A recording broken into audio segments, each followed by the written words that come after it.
Hello students, welcome to our channel. Chapter number 7 हम पढ़ रहे हैं कंज्यूमर्स प्रोटेक्शन। ठीक है, अभी यहाँ पे हमें आज पढ़ना है कंज्यूमर प्रोटेक्शन एक्ट 2019 एंड जो कंज्यूमर्स के प्रॉब्लम के सल्यूशन के लिए हमने देखा था कि रिड्रेसल फॉरम्स बनाए गए हैं। ठीक है, तो वो कौन कौन से हैं उनके बारे में सारी ही चीज़ें हम डिटेल में पढ़ेंगे यहाँ पे। लेकिन सबसे पहले हम पढ़ने वाले हैं कंज्यूमर्स प्रोटेक्शन एक्ट 2019 जो आया, उसके रिलेटेड थोड़ी इन्फॉर्मेशन कि वो एक्ट कैसे बना। ठीक है, आज है हमारा लेक्चर नंबर 4। 3 लेक्चर्स ऑलरेडी हो गए हैं, अगर नहीं देखे आपने तो आप देख सकते हैं, डिस्क्रिप्शन बॉक्स में लिंक मिल जाएगा। So let's start. अभी consumer protection act 2019 received the assent of the President on 9th August 2019. It shall came into force on such date as the central government may by notification appoint, and different dates may appointed for different states and for different provision of this act, and any reference in such provision to the commencement of this act shall be construed as reference to the coming into force of that provision। यानी कि ये जो act बना उसे ascent of the president, approval of the president कब मिला? On 9th अगस्त 2019। ठीक है, एक्ट तो बन गया। अभी अलग अलग स्टेट में हम कहे, ठीक है, तो जब से वो एप्लीकेबल होगा तो उसके लिए डेट स्पेसिफाई की जाएगी बाय सेंट्रल गवर्नमेंट, तो उस तरीके से वो एप्लीकेबल होगा। ठीक है, देखिए डिफरेंट डेट्स में भी appointed for different states, different states के लिए अलग अलग डेट्स रहेगी। At for different provisions of this act, अलग अलग जो प्रोविजंस होंगे एक्ट के, उनके लिए भी डिफरेंट डेट्स होंगी। ठीक है, नाउ अभी the central government initially passed the Consumer Protection Act 24 December 1986। Initially act 1986 में बनाया गया था। Now in 2019 Ministry of Law and Justice has proposed new act, as इन्होंने न्यू एक्ट प्रपोज किया एज कंज्यूमर प्रोटेक्शन एक्ट 2019।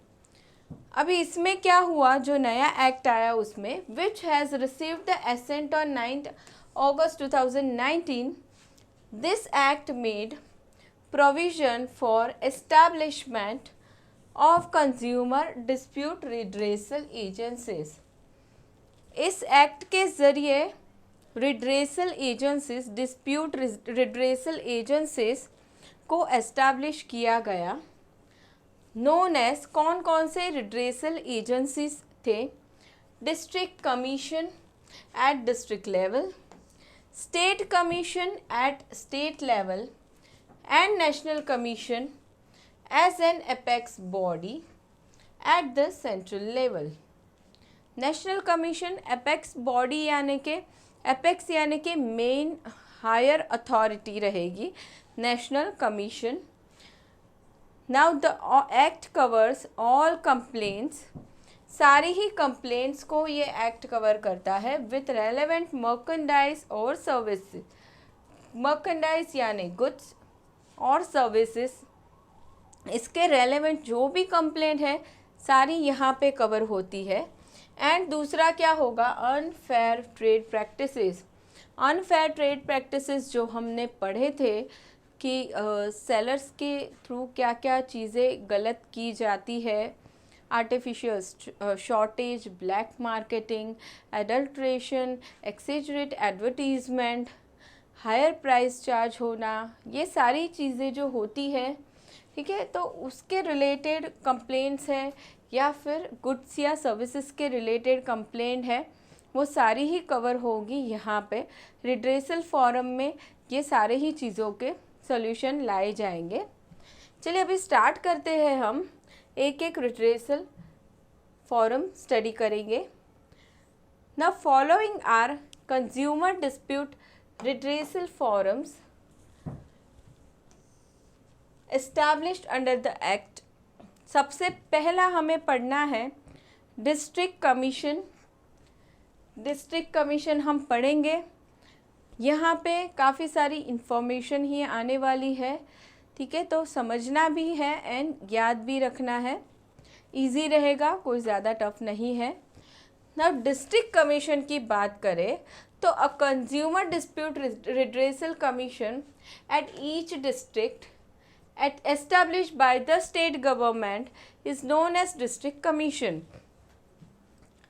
कौन से level पे establish होगा? डिस्ट्रिक्ट लेवल पे। जितने भी डिस्ट्रिक्ट है हमारी कंट्री में, सारे ही डिस्ट्रिक्ट में रिड्रेसल कमीशन सेटअप किया जाएगा, एस्टैब्लिश किया जाएगा। कौन करेगा? State government. रिस्पेक्टिव जो स्टेट है सारे ही डिस्ट्रिक्ट के, वो स्टेट गवर्नमेंट एस्टैब्लिश करेगी डिस्ट्रिक्ट लेवल पे डिस्ट्रिक्ट कमीशन को, जिसको हम कहेंगे डिस्ट्रिक्ट कमीशन। ठीक है। Now next is composition. Composition, अब यहाँ पे डिस्ट्रिक्ट कमीशन में कौन काम करेगा वो हम देखेंगे। कंपोजिशन नाउ सबसे पहला आता है प्रेसिडेंट। प्रेसिडेंट रहेंगे एंड मेंबर्स रहेंगे। सबसे पहले प्रेसिडेंट की बात करेंगे तो अ पर्सन, अभी प्रेसिडेंट कौन बन सकता है डिस्ट्रिक्ट कमीशन का? तो a person who is sitting और रिटायर्ड और qualified to be a district जज। ऐसा इंसान जो ऑलरेडी काम कर रहा है एज अ डिस्ट्रिक्ट जज या फिर रिटायर हो चुका है, डिस्ट्रिक्ट जज था और रिटायर हो गया है, या फिर qualified to be a district जज। डिस्ट्रिक्ट जज नहीं है लेकिन उसका क्वालिफिकेशन उतना है कि वो डिस्ट्रिक्ट जज बन सकता है, तो ऐसा पर्सन प्रेसिडेंट हो सकता है डिस्ट्रिक्ट कमीशन का। नेक्स्ट बात करेंगे मेंबर्स की। मेंबर्स कितने होंगे? Not less then 2। एटलीस्ट 2 तो होंगे ही, minimum limit, and not more than such number of members as may be prescribed in consultation with the central government। Maximum limit कितनी होगी? प्रिस्क्राइब की होगी in consultation with central government, तो उससे ज़्यादा नहीं होनी चाहिए, लेकिन एटलीस्ट 2 तो होंगे ही मेंबर। ये बात हो गई प्रेसिडेंट की और मेंबर की। अभी टेन्योर। टेन्योर यानी कि कितने टाइम पीरियड के लिए ये लोग काम कर सकते हैं डिस्ट्रिक्ट कमीशन में। तो any person appointed as president और मेंबर, दोनों की बात करेंगे, प्रेसिडेंट और member of the district commission shall hold office as such as president और as a member till the completion of his term for which he has been appointed. जितने समय के लिए उसको अपॉइंट किया गया है वो टर्म ख़त्म होने तक काम करेगा। The members will hold office for a term of 5 years or up to the age of 65 years whichever is earlier। यहाँ पे स्पेसिफिकली दे दिया है उन लोगों ने लिमिट, कितने टाइम के लिए ये लोग काम कर सकते हैं, 5 years और up to the age of 65 years whichever is earlier। कोई पर्सन अपॉइंट हुआ है एज अ जज या फिर एज अ मेंबर, तो अगर उसके 65 इयर्स पहले ख़त्म हो गए, 5 साल ख़त्म होने के पहले, तो वो रिटायर हो जाएगा। या तो फिर 65 इयर्स नहीं हुए हैं लेकिन 5 साल हो गए उसके काम करने के, तो फिर वो तब रिटायर हो जाएगा। 5 इयर्स और 65 years of age whichever is earlier. ठीक है। नाउ ये टेन्योर की हमने बात की। अभी क्वालिफ़िकेशन की बात करेंगे। क्या क्या क्वालिफ़िकेशन होने चाहिए मेंबर के? जज का तो हमने ऊपर देख लिया, जज के क्वालिफिकेशन क्या हो गए। मेंबर की बात करते हैं तो member of district commission shall have the following qualification. सबसे पहले age, members should not be less than 35 years of age. 35 years से कम एज नहीं होनी चाहिए। एजुकेशन की बात करें, दे should possess a bachelor degree from a recognized university। Bachelor degree होना चाहिए फ्रॉम रिकॉग्नाइज्ड यूनिवर्सिटी। थर्ड हम कहें experience, they should have adequate knowledge and at least 10 years experience in dealing with problems related to economics, law, commerce, accountancy, industries and public affairs or administration. In field में problem solve करने का experience होना चाहिए कितना, at least 10 years, ठीक है, इतना experience होना चाहिए। एजुकेशन बैचलर्स डिग्री होना चाहिए फ्रॉम रिकग्नाइज यूनिवर्सिटी और एज एटलीस्ट 35 ईयर्स होना ही चाहिए, तब जाके ही वो मेंबर बन सकते हैं डिस्ट्रिक्ट कमीशन में, ठीक है। अभी ये जज और मेंबर की बात हो गई। अभी हम देखेंगे टेरिटोरियल ज्यूरिडिक्शन। टेरिटोरियल ज्यूरिडिक्शन यानी जोग्राफिकल लिमिट क्या होगी डिस्ट्रिक्ट कमीशन के लिए। तो territorial jurisdiction of district commission is entire district in which it is establish. जहाँ पे एस्टैब्लिश हुआ है डिस्ट्रिक्ट कमीशन तो पूरा ही डिस्ट्रिक्ट एरिया कवर होगा। अभी मॉनिटरी ज्यूरिडिक्शन की बात करेंगे, क्योंकि आगे हमने पढ़ा था कि यहाँ पे रिड्रेसल फॉरम में जो कंप्लेंट्स करनी है तो वो on the basis of value of goods और सर्विसेज की जाती है, राइट। तो अभी वो लिमिट तो देखना होगा। मॉनिटरी ज्यूरिसडिक्शन क्या है, तो district commission shall have jurisdiction to entertain complaints where value of goods or services paid as consideration does not exceed ₹1 crore। 1 crore तक की गुड्स या सर्विसेज की वैल्यू है, कंसीडरेशन है, ठीक है। कंसीडरेशन जो अमाउंट पे करना था बायर ने सेलर को वो अप टू 1 करोड़ है, तो यहाँ पे कंप्लेन कर सकते हैं डिस्ट्रिक्ट कमीशन में। चलिए, अभी ये हमने मॉनिटरी ज्यूरिसडिक्शन देख लिया, टेरिटोरियल भी देख लिया। अभी आगे एक पॉइंट देखते हैं, अपील। अपील, डिस्ट्रिक्ट कमीशन में कंप्लेन किया, सल्यूशन भी आ गया, लेकिन क्या ज़रूरी है उस सल्यूशन से बायर सेटिस्फाइड होगा हमेशा ही? कभी कभी ऐसे भी होगा कि जो सल्यूशन आया है डिस्ट्रिक्ट कमीशन के ने जो सल्यूशन दिया है उससे वो खुश नहीं है, उसे लगता है कि नहीं ये सल्यूशन बराबर नहीं है, तो उस केस में क्या होगा, अपील की जा सकती है स्टेट कमीशन को। डिस्ट्रिक्ट कमीशन से और एक लेवल हायर अथॉरिटी, वहाँ पे अपील की जा सकती है।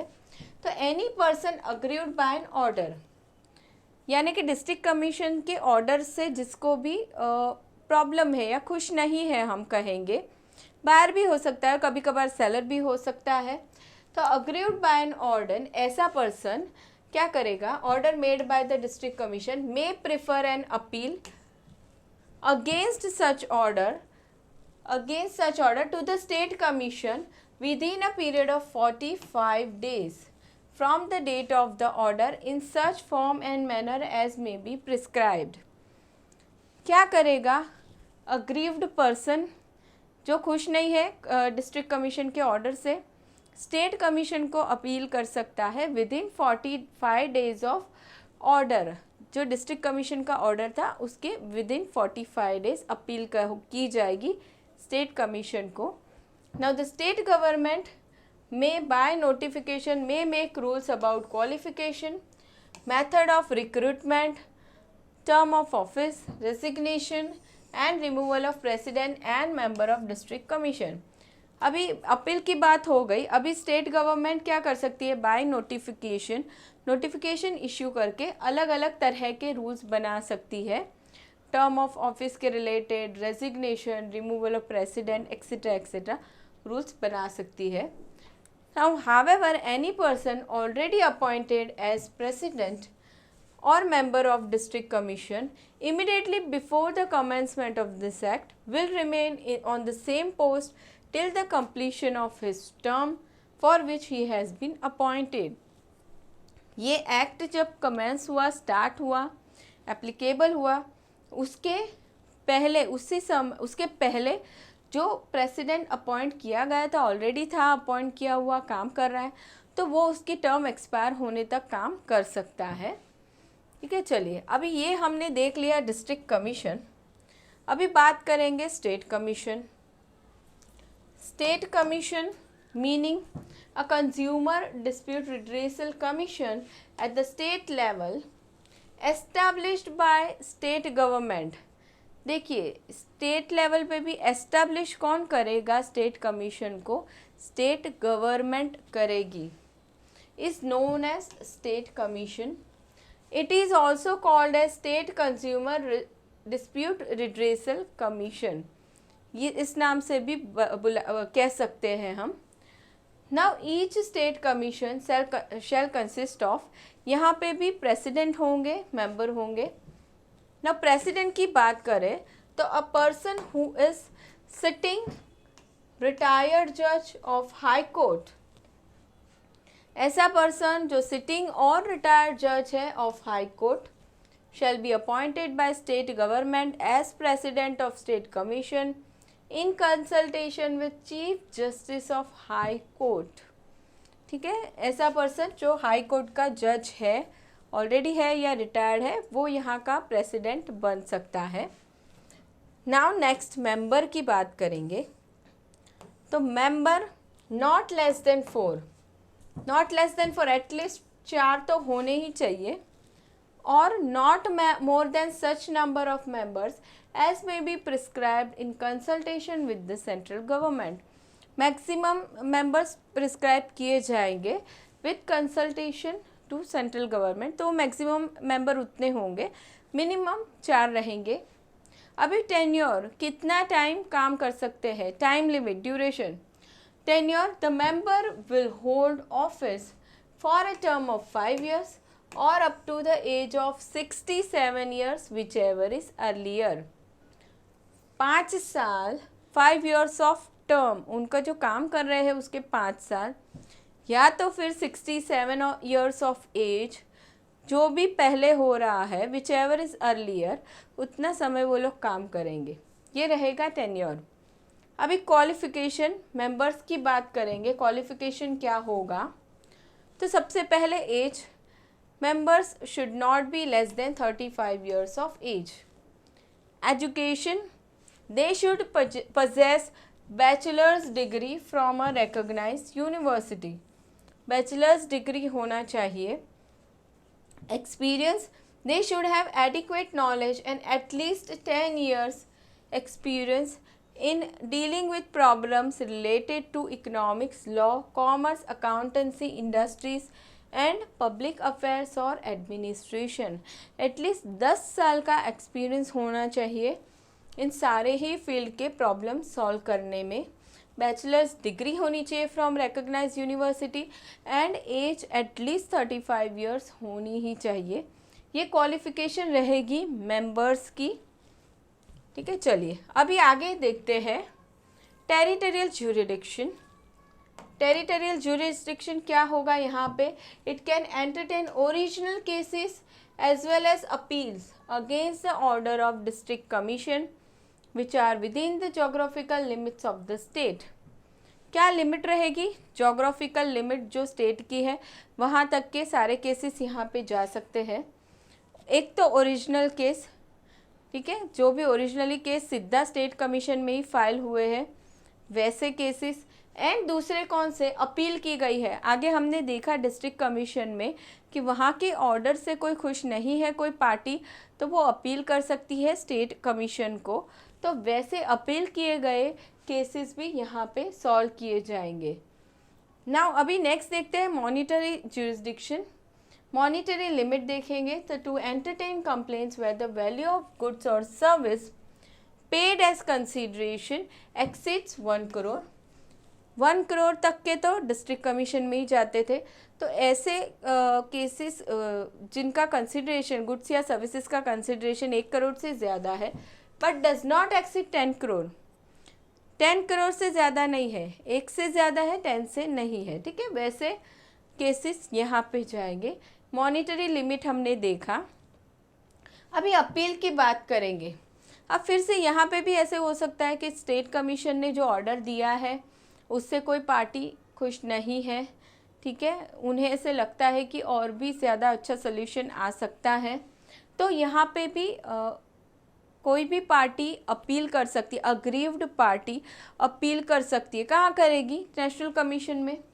Any person aggrieved by an order made by the state commission may prefer an appeal against such order to national commission within a period of 30 days। अब यहाँ पे कितने दिन दिए हैं? 30 days। within 30 days और अपील कर देना है from the date of the order in such form and manner as may be prescribed। जो फॉर्म एंड मैनर बताया गया है उस तरीके से अपील कर देना है। Now the central government by notification may make rules about qualification, method of recruitment, term of office, resignation and removal of president and member of state commission। State commission से रिलेटेड ये सारे ही जो rules है वो central government बना सकती है by issuing notification. Now however any person already appointed as president और member of State Commission immediately before the commencement of this act will remain on the same post till the completion of his term for which he has been appointed। ये point same है जो हमने district commission में किया कि before commencement of this act जो person काम कर रहा है एज अ प्रेसिडेंट वो कर सकता है उसके एक्सपायरी ऑफ टर्म तक, जो भी टर्म बताए हैं उस समय तक वो काम कर सकता है। Now next is national commission. District हमने देख लिया, स्टेट भी हमने देख लिया, अभी बात करनी है national commission. Meaning a consumer dispute redressal forum at national level establish by central government. National level पे एस्टैब्लिश कौन करेगा? Central government. By notification is known as national commission. It is also called as National Consumers Dispute Redressal Commission। ऐसे भी हम कह सकते हैं उसे। Now composition, यहाँ पे भी प्रेसिडेंट मेंबर के बारे में देखेंगे। सबसे पहला प्रेसिडेंट के बारे में पढ़ते हैं। तो अ पर्सन हु इज़ और हैज़ बीन अ जज ऑफ द सुप्रीम कोर्ट, जो जज है सुप्रीम कोर्ट का वैसे person shall be appointed by the central government as the president of national commission in consultation with chief justice of India। कौन बन सकता है प्रेसिडेंट? जो जज है सुप्रीम कोर्ट के वो बन सकते हैं। नाउ नेक्स्ट मेंबर्स की बात करेंगे। मेंबर्स कितने होंगे? नॉट लेस देन 4, एटलीस्ट 4 तो होंगे ही, not less than 4 and not more than such number of members as may be prescribed। Maximum limit prescribe की जाएगी तो उससे ज़्यादा नहीं होंगे, मैक्सिमम लिमिट वो होगी। And not less than 4, minimum 4 होंगे। टेन्योर की बात करेंगे, कितने टाइम पीरियड के लिए काम करेंगे वो लोग? The members will hold office for a term of 5 years और up to the age prescribed whichever is earlier। देखिए 5 साल या तो फिर एज प्रिस्क्राइब, जो प्रिस्क्राइब की गई है एज, whichever is earlier, तब तक काम करेंगे, फिर वो रिज़ाइन कर देंगे, रिटायर हो जाएंगे। नाउ नेक्स्ट क्वालिफिकेशन का हम बात करेंगे। तो क्वालिफिकेशन में सबसे पहले एज, मेंबर की एज कितनी होनी चाहिए? सेम पॉइंट है जो आगे देखे थे, less than 35 years of, not less than 35 years of age, at least 35 years हुए होने चाहिए एज के। एजुकेशन की बात करें तो they should possess a bachelor degree from a recognised university, bachelor degree होनी चाहिए from recognised university. They should have adequate knowledge and at least 10 years experience in dealing with problems related to economics, law, commerce, accountancy, industries and public affairs और administration. इन सारे ही field के problem solve करने में at least 10 years का experience होना चाहिए। ठीक है, बैचलर्स डिग्री होनी चाहिए, age not less than 35 years। Qualification देख लिया। अभी टेरिटोरियल जुरिस्डिक्शन, जोग्राफिकल लिमिट की हम बात करें तो it can entertain original cases as well as appeals against the order of state commission which are within the geographical limits of state। Now it can enter, अभी national commission के पास तो जितने भी ओरिजिनल केसेस आएंगे वो भी वो handle करेंगे, प्लस जो अपील की गई है स्टेट कमीशन के ऑर्डर से, जो खुश नहीं थे, अग्रीव्ड पार्टी थी, उसने जो अपील की है वैसे केसेस, तो दोनों टाइप के केसेस डील होंगे। मॉनिटरी लिमिट की बात करें, monetary jurisdiction to entertain complaints where value of goods और service paid as consideration exceeds 10 crore. 10 crore से ज़्यादा के जितने भी केसेस है वो जाएंगे नेशनल कमीशन में। मॉनिटरी लिमिट देख ली हमने यहाँ पे। Now appeal, any person aggrieved by an order made by the national commission. अभी ऐसा भी हो सकता है कि नेशनल कमीशन के ऑर्डर से भी कोई पार्टी खुश नहीं है, तो क्या कर सकते हैं, तो person aggrieved by an order made by the national commission may prefer an appeal against such order to supreme court. कहाँ जाना है, सुप्रीम कोर्ट के पास जाना है, वहाँ अपील करना है within a period of 30 days, 30 दिन के अंदर कर देना है from the date of the order. चलिए, अपील की बात हो गई, मॉनिटरी लिमिट देखा हमने, टेरिटोरियल लिमिट भी देखा। Now the central government may by notification make rules about the qualification, appointment, term of office, salaries, resignation and removal of president and members of national commission. Central government by notification ये सारे rules बना सकती है।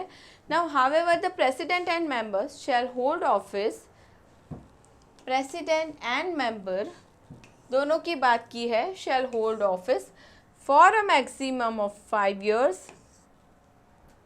but are eligible for reappointment. Reappointment भी हो सकता है इन दोनों का, ठीक है, उनका टर्म ख़त्म हो गई है या फिर एज जो प्रिस्क्राइब की थी वो हो गई है, विच एवर इज़ अर्लियर, अभी उन्हें वहाँ से रिटायर होना है, तो फिर वो रीअपॉइंटमेंट भी उनका हो सकता है फिर से। The Act further provides that the President can, अब President की खाली यहाँ पे बात की है, President can work up to the age of 70 years, 70 years तक काम कर सकता है, and members can work up to, अभी members की बात की है, work up to the age of 67 years। ऊपर वाला जो हमने पॉइंट देखा था जहाँ पे उन लोगों ने, देखिए टेन्योर में ये जो हमने पॉइंट देखा था, टर्म ऑफ 5 ईयर और up to the age prescribed बताया था यहाँ पे, विच एवर इज़ अर्लियर, तो ये हमें पता चल गया प्रिस्क्राइब्ड क्या है। For president 70 years of age है and for member 67 years of age है, ठीक है, तो ये बात हो गई यहाँ पे टेन्योर की। चलिए अभी आगे बढ़ेंगे। अभी यहाँ पे उन लोगों ने बताया है, अभी 3 कमीशन तो हमने पढ़ लिए, district, state and national.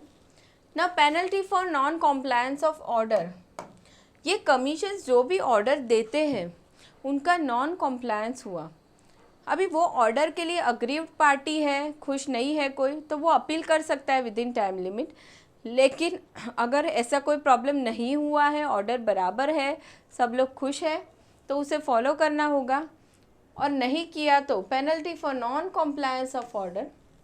If any party fail to comply with an any order made by the district commission, state commission or national commission, it shall be punishable with an imprisonment for a term not less than 1 month but may extend to 3 years, or with a fine which shall not be less than rupees 25,000 but may extend to rupees 1 lakh, or with both।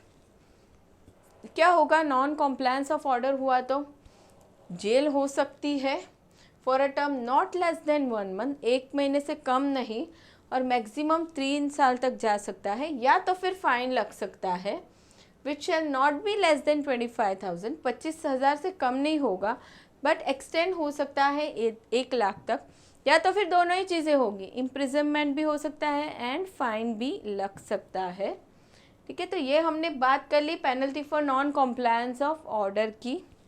चलिए अभी यहाँ पे हमने redressal forum पढ़ लिए, ख़त्म हो गया। अभी ये चैप्टर का हम लास्ट टॉपिक देख लेंगे, जो है role of consumer organisations and NGOs. Consumer organisation and NGOs यानी कि नॉन गवर्नमेंट ऑर्गेनाइजेशंस भी काम कर रहे हैं कंज्यूमर्स को हेल्प करने के लिए, उनकी प्रॉब्लम सॉल्व करवाने के लिए, उनको अवेयरनेस फैलाने के लिए। तो वो क्या है वो हम यहाँ पे डिटेल करेंगे। नॉन गवर्नमेंट ऑर्गेनाइजेशन यानी NGO are non profit and non political organisation. कैसे होते हैं ये ऑर्गेनाइजेशन नॉन प्रॉफिट? इनका मेन मोटिव प्रॉफिट अर्न करना नहीं होता, नॉन प्रॉफिट है, नॉन पॉलिटिकल भी है। Aim at promoting the welfare of people, लोगों का वेलफेयर करने के लिए काम करते हैं ये organisation. Now the main aim of this NGO is to study the trend of prices in the market and publish them for the information of consumers and to agitate against the malpractices of traders। क्या main aim है इनका? ये लोग study कर रहे हैं कि market में प्राइसेस क्या चल रहे हैं अलग अलग प्रोडक्ट्स के, ये स्टडी करना सबसे पहला। एंड दूसरा पब्लिश करना, स्टडी कर दिया, इंफॉर्मेशन मिल गई, तो अभी कंज्यूमर तक पहुंचाने के लिए इन्हें पब्लिश करना होगा अलग अलग सोर्सेस के थ्रू, ताकि कंज्यूमर्स में अवेयरनेस आए एंड ट्रेडर्स की जो गलत माल प्रैक्टिसेस हो रही है उन्हें स्टॉप किया जा सके। तो ये इनका मेन एम है। अभी role of consumer organisation and NGOs in consumer protection and education, क्या रोल है इनका वो हम देखते हैं। सबसे पहला, to organise campaigns and various programmes on consumers issues to create social awareness, social awareness के लिए कैंपेन्स प्रोग्राम्स करना।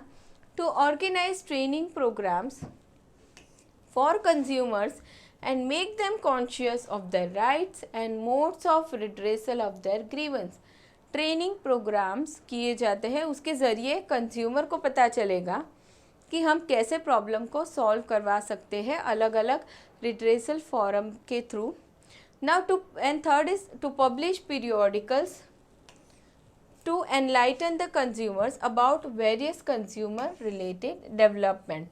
हमारी कंट्री में कंज्यूमर रिलेटेड डेवलपमेंट क्या क्या हो रहे हैं, क्या क्या मूवमेंट हो रही है, उसके बारे में कंज्यूमर तक इंफॉर्मेशन पहुंचाना थ्रू पीरियोडिकल्स पब्लिश होंगे और उससे उनको इंफॉर्मेशन मिलेगी। Now to provide free legal advice, free legal advice देना to members on matters of consumer interest and help them to take up grievances. किसको एडवाइस मिलेगी? मेंबर्स को मिलेगी, और वो मेंबर्स क्या करेंगे? कंज्यूमर इंटरेस्ट के लिए काम करेंगे एंड कंज्यूमर की प्रॉब्लम को सॉल्व करवाएंगे। Now next is to interact with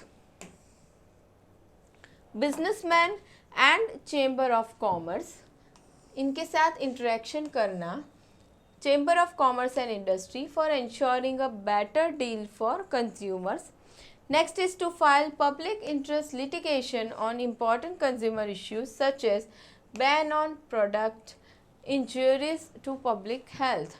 public interest litigation हमने आगे पढ़ा था जनहित याचिका, जहाँ पे जनरल पब्लिक के इंटरेस्ट को ध्यान में रख के लीगल एक्शन लिया जा सकता है। ठीक है, तो वहाँ पे कंज्यूमर इश्यूज़ को ले जाया जाता है कंज्यूमर के वेलफेयर के लिए।